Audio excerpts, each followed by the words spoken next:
Where were you exactly stuck before we started, and where are you now? I was stuck with one, being confident in my talks, getting prepared for my talks, and also, um, when I talk about confidence, I did not, I wasn't comfortable with setting um, appointments with, speaking engagements. If somebody asks me, I may say no or yes, but now I'm more aggressive with talking in front of groups of people, and even small groups. And when you think of the transformation that took place when we worked together, what first comes to mind? The confidence and readiness. Yeah, I used to I used to always be that person on the cuff. And like I said, if it was something that I wasn't too versed in, I would always, you know, botch that, botch it. Now I'm focused on preparing for my presentations and not speaking off the cuff, and make sure that I have well prepared talks or speeches.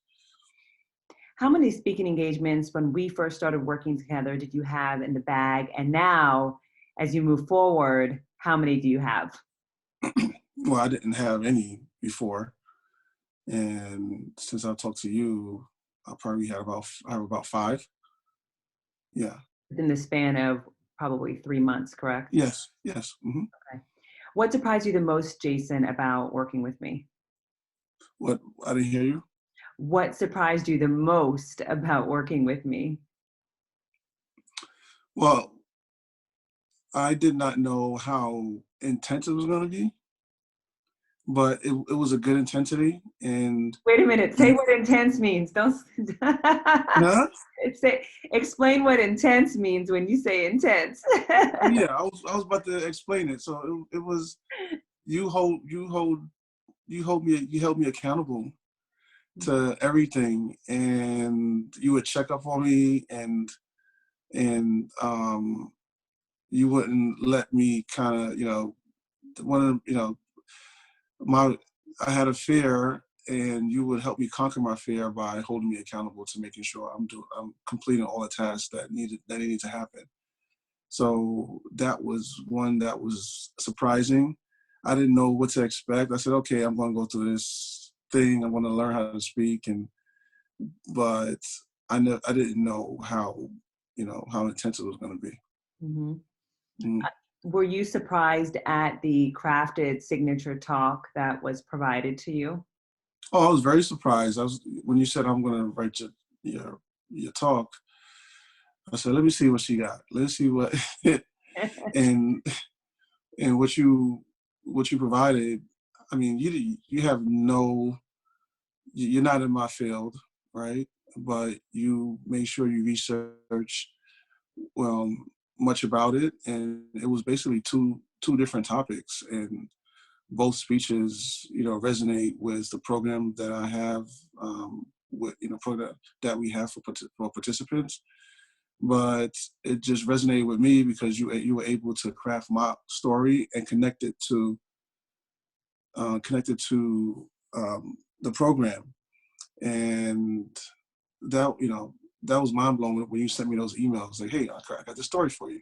Mm. And I looked at it, and it was amazing. Awesome. No, it was great to work with you. And so, wrapping up, what would you say to someone who's on the fence about working with me? Well, when somebody is trying to share their story, or you know have speaking engagements, or they're in a leadership role, they're on the fence about speaking, and that's going to hold them back. um, but if you're on the fence about getting instruction from Bofta, I need you to do it immediately. I need you to go ahead and work with her, because your life will change, your confidence will change, and she will let you know that it's okay. Your story is okay. It's powerful, and people need to hear it. And whatever you do, she'll be able to connect it with whatever role, whatever profession, and she'll help you get the crowd engaged. So Bofta's Bofta will definitely get you going. Thank you, Jason. No, I appreciate it sincerely, the kind words. Do you feel going forward now that you have a strategic outreach strategy for landing speaking engagements and being more visible? Yes, I have the prospect sheet, and I implemented that in my overall organization strategy, because we have to grow the image of the organization. So part of our strategic planning session is I have to contact 30 organizations, to speak about what we do on a local and national platform. And I do it with confidence. If I say I need to speak to your group, before, if I said that, I was like, okay, I don't know what the heck I'm going to say, what I'm going to talk about, but I have a framework and a platform. Awesome. Thank you so much, Jason. I appreciate your time. The executive director of Omicelo Cares nonprofit. I certainly appreciate you, and it's been wonderful working with you. Oh, it's been wonderful working with you, and I'll be seeing you again because I know the value you have, and you have so many other tools that I wish to use, because I'm confident, in your work. Thank you. Thank you. Thank you. Thank you.